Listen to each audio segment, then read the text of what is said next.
Well, Tanvi, it was majorly on the expected lines. The experts were hoping that, the Reserve Bank of India either could pause at the moment or could increase a very, a minimal basis point, and that we have seen today. It was a 25 basis point rate hike, and but there were also expectations that the RBI would change its stance to neutral, and the RBI has maintained status quo over there.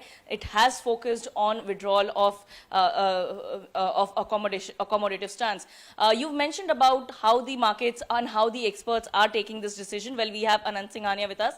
He is the president of IMC Chamber of Commerce. Let's ask him.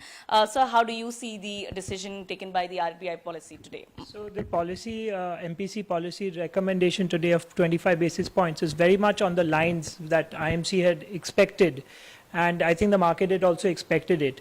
So this is very important because there have been inflationary issues, but last two of the reports, last 2 months has been sub 6%, which is on lines of the RBI's view. Although he's not given a neutral for the next quarter, but I think it will. I don't expect any further increases because there has been almost 250 basis points, 6 consecutive rate hike in the past year.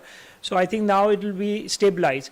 Another thing is this is the first MPC after the recently held budget, which has put a large impetus on capital spending, which will boost demand, and also some rebates have been given. So perhaps the RBI governor is keeping that in mind, that perhaps with the rebates some inflationary things will happen.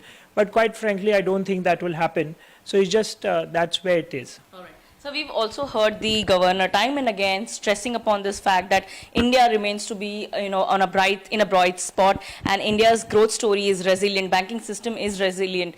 At this particular juncture, when the entire global economy, the Western economies are facing the worry or in the trouble of recession, how do you think India is ready to handle this situation?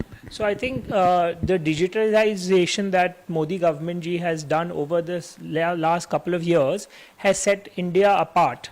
The fact that we have the fastest payment mechanism, we have all the areas on digital, whether it is the UPI based system, is the Aadhaar based system, it has put a very large domestic demand in place.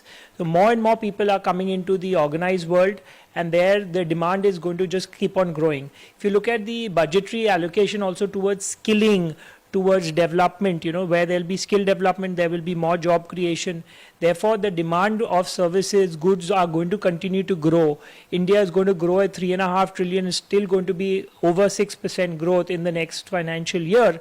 So I'm quite bullish, at least India will manage. Of course, globally, recessionary trends are there. You have the Ukraine war, you have the energy crisis in Europe, you just had a couple of months of bad COVID, very high risk in China.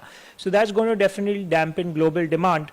But I think India is very resilient, and therefore I'm quite positive on India's note. All right. So Tanvi, you heard the expert saying that he's quite positive on India's growth story, and likewise the governor has also mentioned that India's growth story remains resilient because when we are talking about Western economies getting affected at this particular point in time, the entire eyes are there on Indian economy, and that's how more and more investment, more and more positiveness, and a whole picture could be coming towards India, and that's how India could be a global leader in showing ways to the world. Tanvi. Yeah, thank you, Shyama. Optimism continues to be with the Indian